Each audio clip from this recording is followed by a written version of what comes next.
नमस्ते everyone, Monika astrology में आपका बहुत बहुत स्वागत है। आज हम चर्चा करने जा रहे हैं मई महीने के राशिफल की और तुला लग्न की। सबसे पहले शुरुआत करेंगे ग्रह गोचर के साथ। गुरु जो है वो 14 मई को मिथुन राशि में प्रवेश करेंगे। सूर्य 15 मई को वृषभ राशि के अंदर प्रवेश करने जा रहे हैं। राहु और केतु दोनों ही चेंज हो रहे हैं। 18 मई को राहु जाएंगे कुंभ राशि में और केतु जाएंगे सिंह राशि में। शुक्र जो है वो मीन राशि के अंदर रहेंगे पूरे महीने के लिए। मंगल जो है वो कर्क राशि के अंदर रहेंगे पूरे महीने के लिए। और बुध का भ्रमण होगा 7 से 23 तारीख तक मेष राशि के अंदर और 23 तारीख के बाद वृषभ राशि के अंदर। इस प्रकार से ग्रह गोचर है। सबसे पहले शुरुआत करते हैं आपके लग्न से।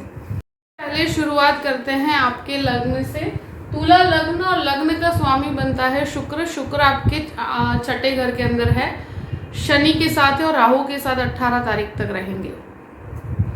ये परिस्थिति में एक सूर्य का दृष्टि संबंध शुरू के 15 दिन तक आपके लग्न के साथ जुड़ा हुआ है।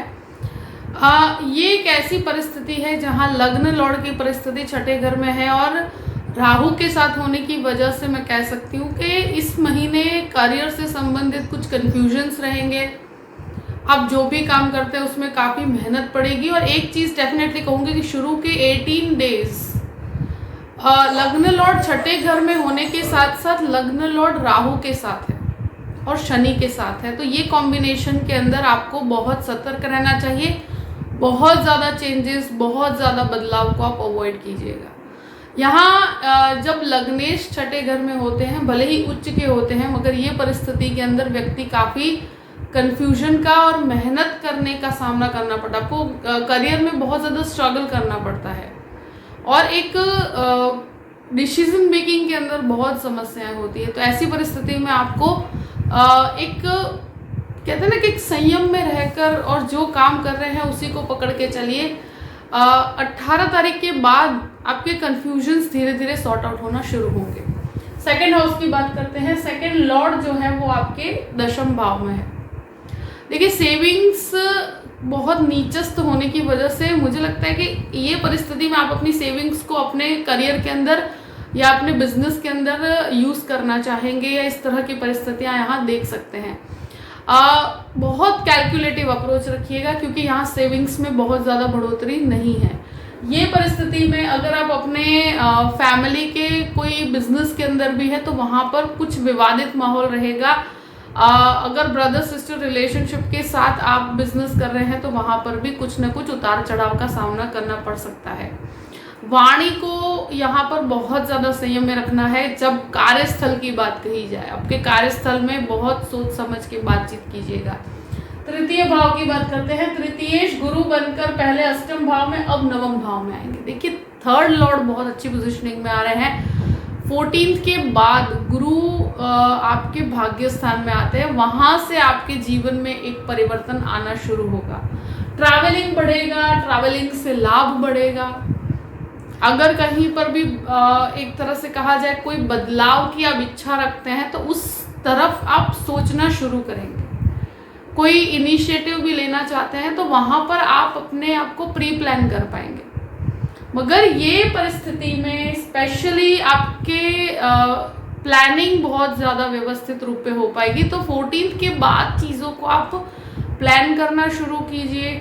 मार्केटिंग, सेल्स, इन सारे ही चीज़ों से आपको काफ़ी अच्छे लाभ होंगे। चतुर्थ भाव की बात करते हैं। चतुर्थेश छठे घर में है और राहु के साथ स्थित रहेंगे तो प्रॉपर्टी संबंधित विवाद यहाँ पर नजर आते हैं।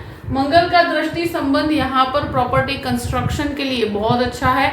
मगर यहाँ अगर प्रॉपर्टी को अगर किसी भी प्रकार की आपकी हेरिडिटी की या पेरेंटल प्रॉपर्टी है तो वहाँ पर अगर कोई विवाद चल रहा है तो 18 तारीख तक वहाँ पर काफ़ी समस्याओं का सामना करना पड़ सकता है।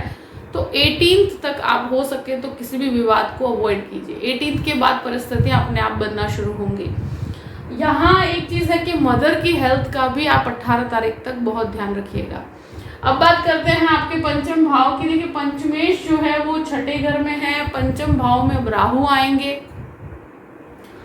ये एक ऐसी परिस्थिति है स्पेशली जो भी मेडिसिन के छात्र हैं उनके लिए, जो लॉ के छात्र हैं उनके लिए बेहतर रहेगा।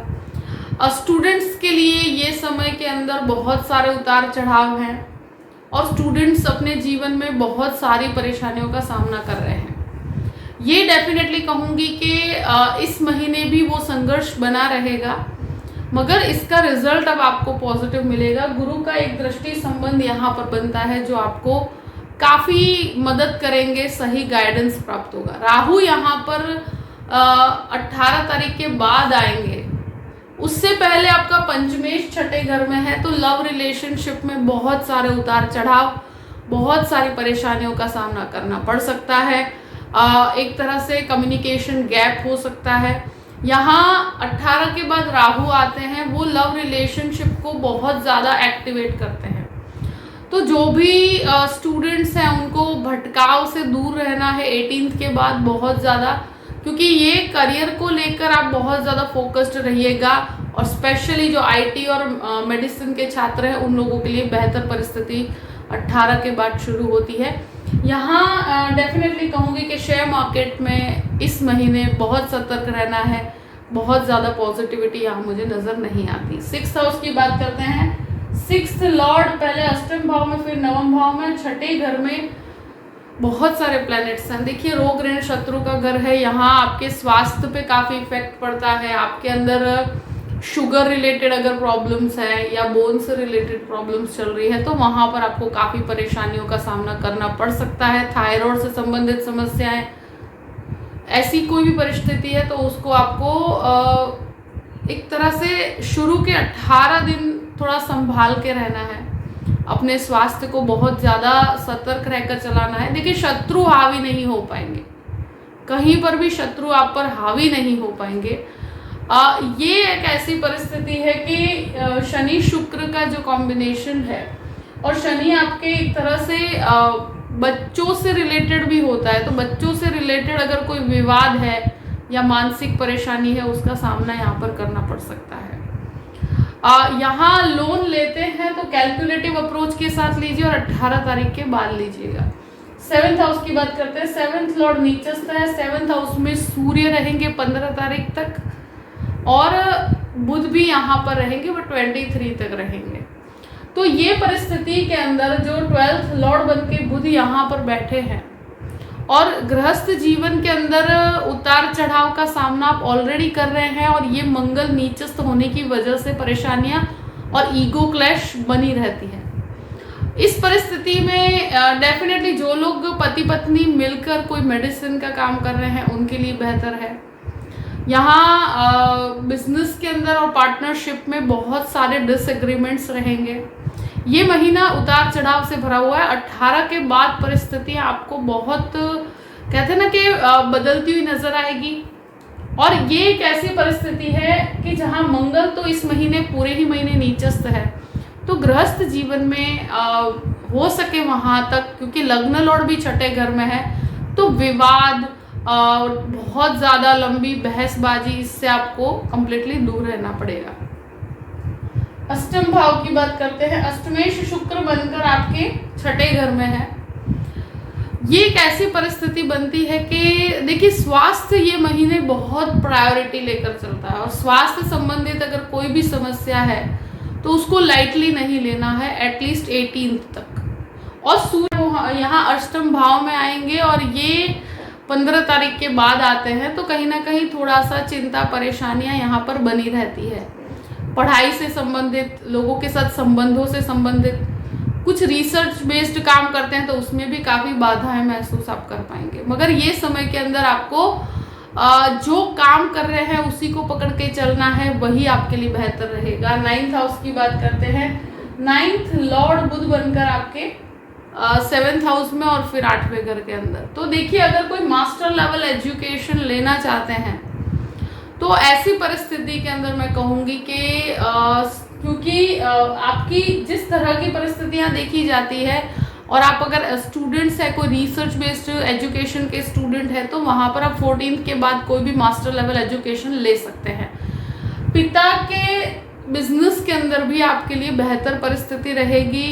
यहाँ गुरु का आना आपके आध्यात्मिक चिंतन में बढ़ोतरी करेगा। स्पिरिचुअल यात्राओं के लिए भी ये समय अच्छा रहेगा। एक तरह से फादर से अगर संबंध खराब थे तो उससे आप बेहतर बना पाएंगे।